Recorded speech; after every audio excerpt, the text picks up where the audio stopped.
रोज़ की तरह आने लिखने ब्लॉग में सबका हार्दिक स्वागत है।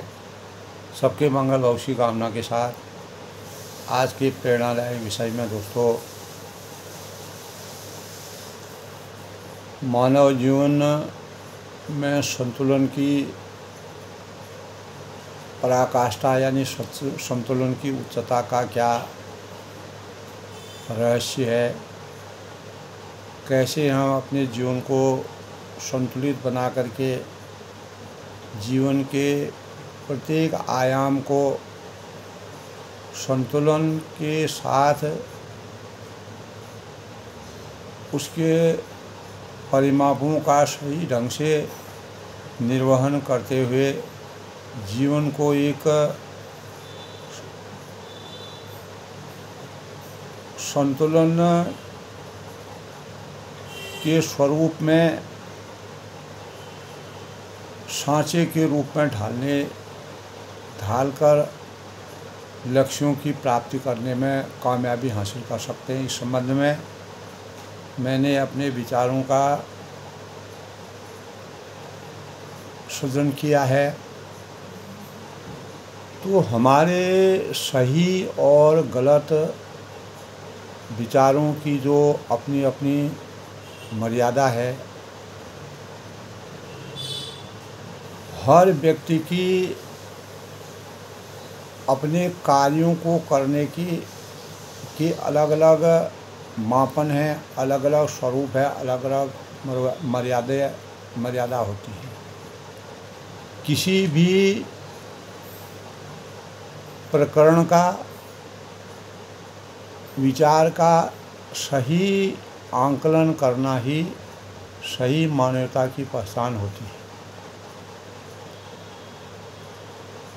तो जो सही है उसकी प्रशंसा और जो गलत या जन विरोधी हो उसकी आलोचना समाज में निरंतर होती आई है। और बढ़ते हुए अपराध और अराजकता की सोच में कैसे हम विराम लगा के पर्यावरण और आधुनिक वातावरण के स्वरूप को संतुलित बनाए रखने के लिए हमें किस प्रकार के कार्यों के प्रति प्रतिबद्ध होना चाहिए, यह परम आवश्यक है। यानी इन बातों का निदान हमारे जीवन का मूल आधार होना चाहिए। नहीं तो कितना भी ईमानदार व्यक्ति है वह भी लापरवाह हो जाता है या उसकी वास्तविक पहचान का पता ही नहीं लगता है। तो जीवन व उचित व अनुचित कार्यों को करना हमारे मस्तिष्क की उत्पत्ति का सबसे बड़ा स्वरूप है। और हमारे मस्तिष्क में छोटे छोटे अनुभवों को समाज में पेश करने की जो अभिव्यक्ति उत्पन्न होती रहती है, उसकी गूढ़ता को हम नज़रअंदाज नहीं कर सकते या उन चीज़ों को हमें नज़रअंदाज नहीं करना चाहिए। और जैसे कि हम अक्सर उसको नज़रअंदाज कर देते हैं। तो प्रत्येक मानव को अपने अंतःकरण में सच या झूठ को समझने की शक्ति होनी चाहिए। तो सबसे बुरी बात हमारे जीवन में यह है कि दोस्तों, हमें किसी की बुराइयों से बचना चाहिए और बातों को इधर उधर नहीं करना चाहिए। यदि हम किसी की भलाई के लिए झूठ बोलते हैं, यदि उससे किसी का अहित नहीं हो रहा हो, तो यह हर मायने में सही साबित होती है। तो हमारे जीवन के लिए, जीवन में झूठ, फरेब और वास्तविकता को नज़रअंदाज करना, बुराइयों को दर्शाने की गलत धारणा होती है। इसीलिए अच्छे कार्य, व्यवहार, सकारात्मक सोच और प्रभाव, उत्पादकता, ईमानदारी व महत्वपूर्ण, इन बातों से महत्वपूर्ण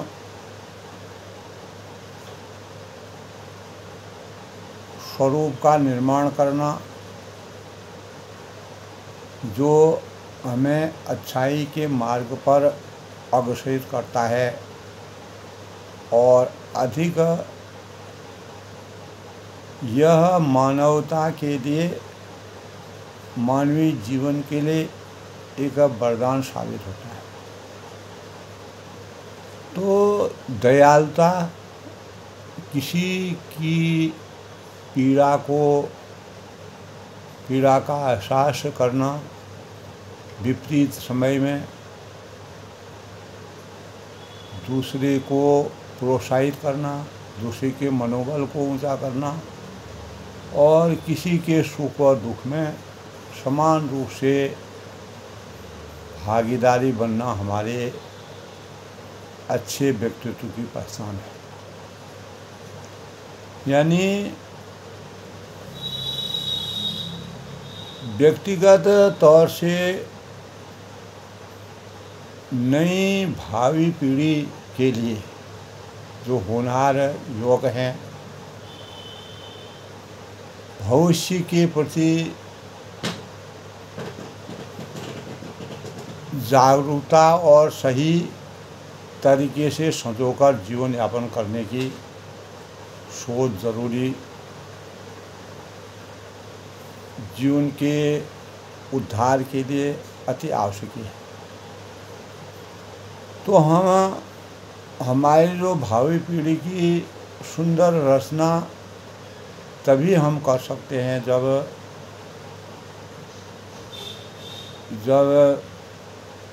बोए जाने वाले बीज की गुणवत्ता का हम भली भांति ज्ञान हमें हो, तो अच्छे और बुरे बीजों का रोपण करने का फल तो निश्चित ही मिलता है, क्योंकि जैसा बीज बोओगे वैसा ही फल की प्राप्ति होगी। तो अच्छे और बुरे बीजों का रोपण करने का जो फल तो निश्चित ही मिलता है, जिसके परिणाम स्वरूप प्रत्येक मानव के लिए,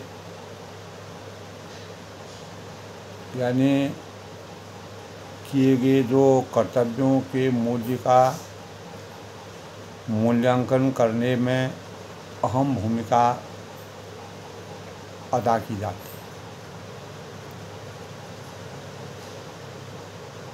तो हर व्यक्ति कितनी भी सीढ़ियों को लांघ कर जिस मुकाम पर पहुंचता है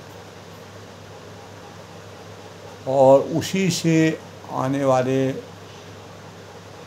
कल की दिशा निश्चित होती है। अर्थात मेरे विचार से देश को सही मार्गदर्शन देकर आगे बढ़ने से सभी के भावी जीवन और सभी का भावी जीवन उज्ज्वल होगा यह निश्चित है। पक्षी विपक्षी का होना अत्यावश्यक है, क्योंकि जिस प्रकार सुख दुख है उसी प्रकार पक्ष विपक्ष भी है, क्योंकि हमारे भविष्य की दिशा निर्धारित करने की दिशा यही निर्धारित करते हैं। अन्यथा हम अपने मार्ग में अग्रसरित होने में खड़े नहीं उतर सकते।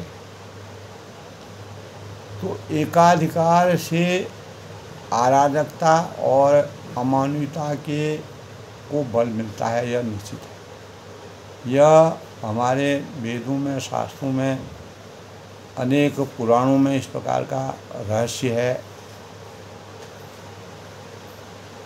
और कोई भी व्यक्ति अपनी अस्मिता और मर्यादाओं की वास्तविकता को भूल नहीं सकता है। तो प्राय दोस्तों ऐसा पाया गया है कि सकारात्मक सोच से हमें हमेशा आगे वाले भविष्य में निर्णायक भूमिका के साथ परस्पर सहयोग और सामंजस्य स्थापित करने की प्रेरणा प्राप्त होती है। महान सुधीजन हैं, विचारक हैं, ऋषि हैं, मुनि हैं, और जो हमको मार्गदर्शन देते हैं। भगवान राम ने हमेशा त्याग को सर्वोपरि माना। भगवान श्री कृष्ण ने न्याय को सर्वोपरि माना।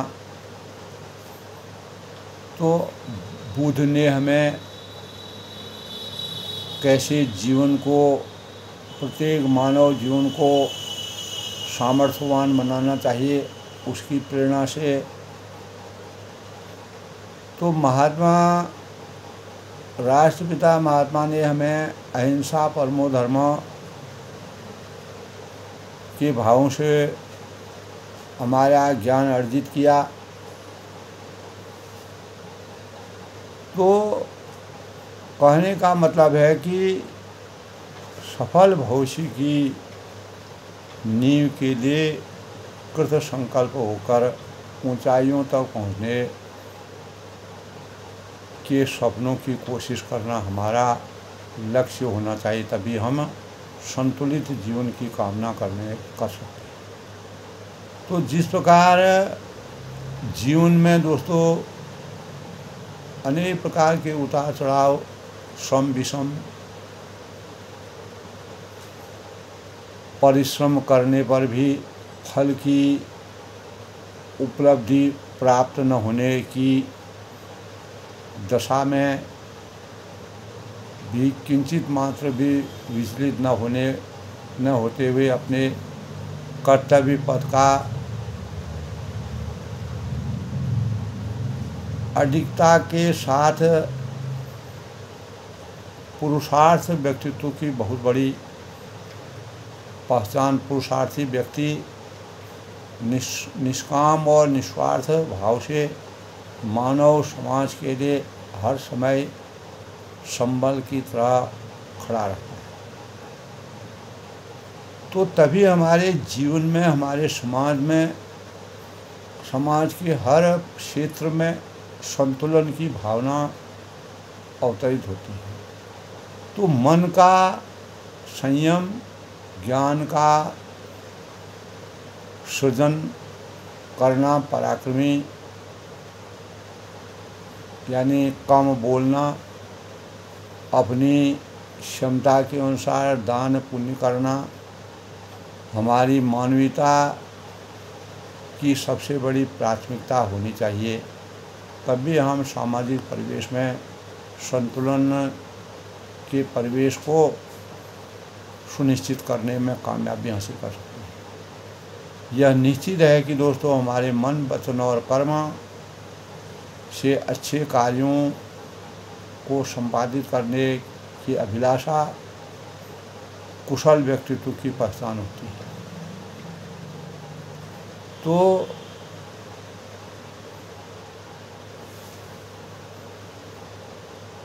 इसी संबंध में दोस्तों, अगर हम अपने विचारों भावों के स्वरूप में अगर संतुलित जीवन की कामना करते हैं, तो मेरे विचारों की अभिव्यक्ति यही कहती है कि जब से हमें अपने प्राणों की पहचान हो गई, जब से हमें अपने प्राणों की पहचान हो गई, तन्हाई ऐसी बन गई कि दूरियां वीरान दिखती हैं। तन्हाई ऐसी बन गई कि दूरियां वीरान दिखती हैं। इसी हंसी के ठहाकों की गूंज जिन राहों में गूंजा करती थी, हंसी की ठहाकों की गूंज जिन राहों में गूंजा करती थी, बेहाल ऐसे ही सारी सड़कें सुनसान हो गई। बेहाल ऐसे ही सारी सड़कें सुनसान हो गई। एक सुंदर सा इंसान जुबान का धनी होता है। एक सुंदर सा इंसान जुबान का धनी होता है। अच्छे कार्यों से ही सबके दिल की पहचान होती है। अच्छे कार्यों से ही सबके दिल की पहचान होती है। संतुलन और साध्य साधना हमारा लक्ष्य होना चाहिए। संतुलन और साध्य साधना हमारा लक्ष्य होना चाहिए। काम ऐसे करें कि हर हृदय में पहचान बन जाए। काम ऐसे करें कि हर हृदय में पहचान बन जाए। हर कदम कदम पर हमारे निशान बन जाए। हर कदम कदम पर हमारे निशान बन जाए। जीवन तो सबका कैसे न कैसे कट ही जाता है। जीवन तो सबका कैसे न कैसे कट ही जाता है। लंबे समय तक की निशानी मानवता की धारणा का पहलू है। लंबे समय तक की निशानी मानवता की धारणा की पहल है। ऐसे भी लोग होते हैं हर कदम मिसाल बना जाते हैं। ऐसे भी लोग होते हैं हर कदम मिसाल बना जाते हैं। नमन उनको करें हम सदा जिनकी परछाई ने भी जीना सिखाया हमें। नमन उनको करें हम जिनकी परछाई ने भी जीना सिखाया हमें। तो किसी भी इस प्रकार दोस्तों अपने भावों की समीक्षा करते हुए हम सामाजिक परिवेश में किस प्रकार से संतुलन स्थापित कर सकते हैं। किसी भी प्राणी मात्र का मानवीय जीवन में ऐसा कभी नहीं पाया गया है कि कठिनाई उसके जीवन का अंग न बना। तो इस प्रकार दोस्तों आज के प्रेरणादायक विषय में विश्व की बिगड़ती हुई आज के परिवेश में घनघोर जो विभीषिका से मानव संसाधनों, मानव अस्तित्व और विश्व कल्याण के लिए भगवान श्री रामचंद्र जी के रूप में किसी न किसी को आगे खड़ा होना चाहिए। स्वयं को बचाने से मानवता की रक्षा नहीं हो सकती है। विश्व बंधुत्व की भावनाओं को साकार करना होगा, तभी हम संतुलित जीवन की कामना कर सकते हैं और संतुलित जीवन यापन करने में अपने को प्रभावशाली बनाने में कामयाबी हासिल कर सकते हैं। यही हमारे देश की उन्नति और मानव समाज के उत्थान का सबसे बड़ा लक्ष्य है। सबके मंगल भविष्य की कामना के साथ अपनी वाणी को विराम देता हूँ। कल फिर किसी नए प्रसंग से मिलते हैं। तब तक सबका अभिनंदन, सबका